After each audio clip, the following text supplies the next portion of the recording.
Olá, amigão, tudo bem? Ah, Deixa eu te fazer uma pergunta bem importante, interessante e que vai te fazer pensar um pouquinho. Quem sabe? Fazer o bem é fácil? Pensa aí. 2 segundos. Foi-se. Não. É claro. Fazer o bem não é fácil. Viver uma vida onde de vez em quando se produz alguma coisa boa, ok. Mas uma vida onde bondade seja algo corriqueiro, atos de bondade, ser bom, fazer o bem, isso não é fácil, não. Por quê? Porque normalmente a gente fica na expectativa do que vai receber.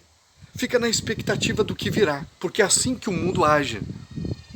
Se faz o bem na expectativa de receber algo em troca. Mas e quando não se recebe? Quando não se tem esse algo em troca? Como é que faz? Vamos pegar a figura de Jesus aqui. Vamos pegar a figura do Mestre. Jesus chama Lázaro, morto há 3 dias, para fora. E Lázaro ressuscita. Isto é fazer o bem? Isto é fazer o bem. Jesus dá vista ao cego, audição àquele que não ouve. Levanta aquele que não pode andar. Isso é fazer o bem? Isto é fazer o bem. Mas eu quero por um momento tirar a régua lá de cima. Nesses, vamos dizer assim, nesses atos de bondade miraculosos. Eu vou tirar de lá. E eu vou colocar num lugar mais acessível para mim e para ti, para que a gente tenha um primeiro fundamento, uma primeira base para andar ou para se conhecer nisso que se refere à bondade. Porque o que Jesus fez toda a vida do Mestre foi ato de bondade. Um ato de bondade, de amor.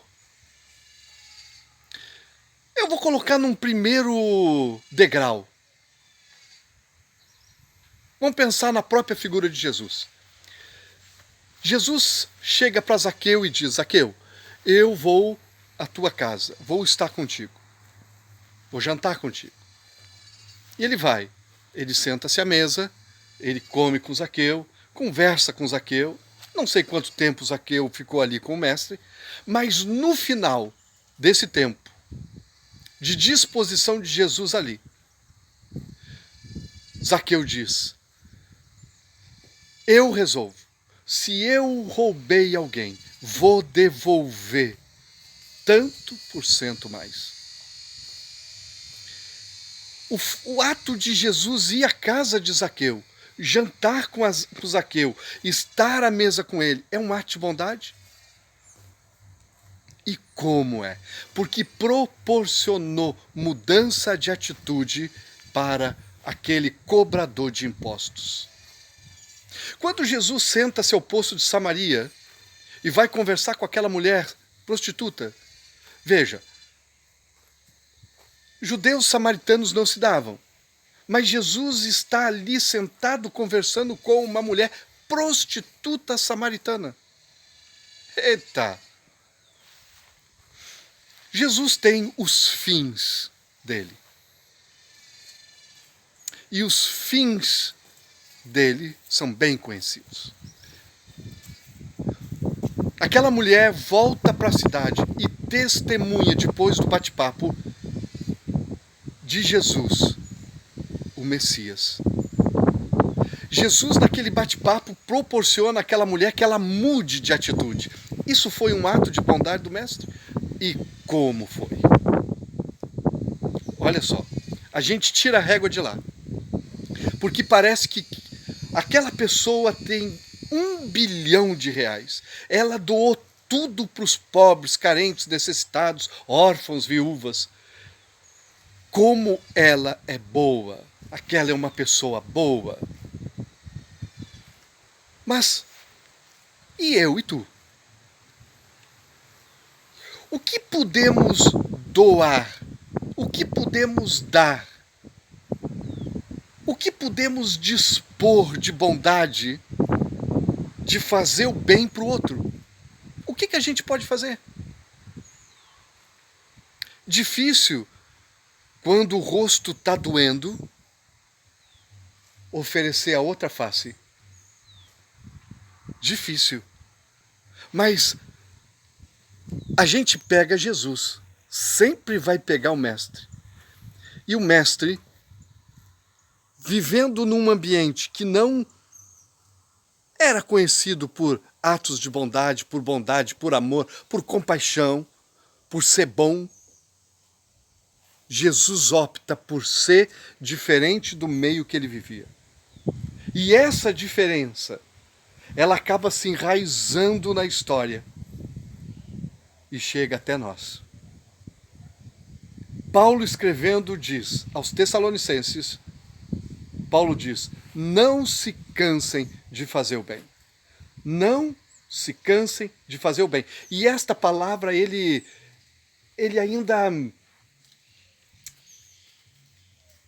ainda fala muitas vezes em outras partes.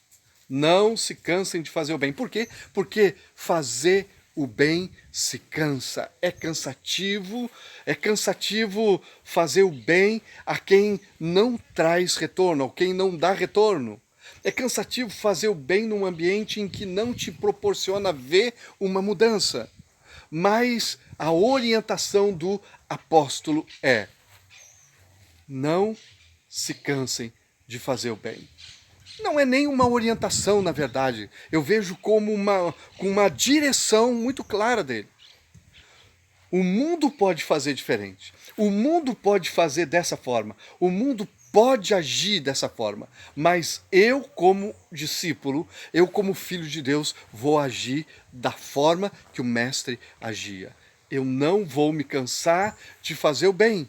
Mesmo quando eu não recebo nada em troca, mesmo quando eu não tenho nada em troca, eu não vou me cansar de produzir o que é bom. É uma dificuldade, queridos. É. Mas é uma necessidade. Não se cansar de fazer o bem. Por último, a gente pega Jonas, o profeta. Jonas, o profeta. Deus manda ele para Nínive. E ele pega o navio e vai para Tarsis. Para Nínive porque Deus queria que Jonas simplesmente fosse orar, ministrar arrependimento para o povo. E Jonas não está interessado nisso. Talvez porque conhecia o histórico dos ninivitas, povo mau. Então ele não estava interessado. Para que eu vou orar para aquele povo?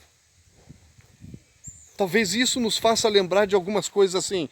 Por que eu vou orar por esse político A, B ou C? O cara é um baita sem vergonha, por que eu vou orar por ele? Bom, no final o que permanece é a vontade do Pai. Jonas não está em Tarsis, Jonas está em Nínive, orando por Nínive, e o resultado é 120 mil pessoas arrependidas, 120 mil pessoas chorando e se arrependendo diante de Deus, daquilo que havia feito. E no final do livro de Jonas, Deus diz: como eu não amaria 120 mil almas, 120 mil vidas que estavam se perdendo. Atos de bondade, fazer o bem, o que gera isso é amor. Se eu amo, eu faço o bem. Como é que está o teu coração, querido? Como é que está a tua alma? Às vezes a gente não tem muito que oferecer. Às vezes a gente está magoado. Às vezes a gente está triste. Às vezes a gente está deprimido, ferido com as circunstâncias. Às vezes a gente não tem muita coisa. Praticamente nada. Mas se há amor, então há atos de bondade. E às vezes, como eu disse, não é fazer um milagre. Não é colocar a régua lá em cima. Às vezes, é simplesmente orar pelo meu inimigo. Às vezes é simplesmente interceder pelo meu inimigo. Às vezes é uma visita. Às vezes é um sentar-se, um bater papo. Às vezes é visitar um órfão, uma viúva, quem sabe? É ter uma palavra, é levantá-la, é servir de apoio para quem precisa. Pensa nisso, querido. Eu sou o pastor Valdeci e sempre é um prazer compartilhar essas coisas contigo.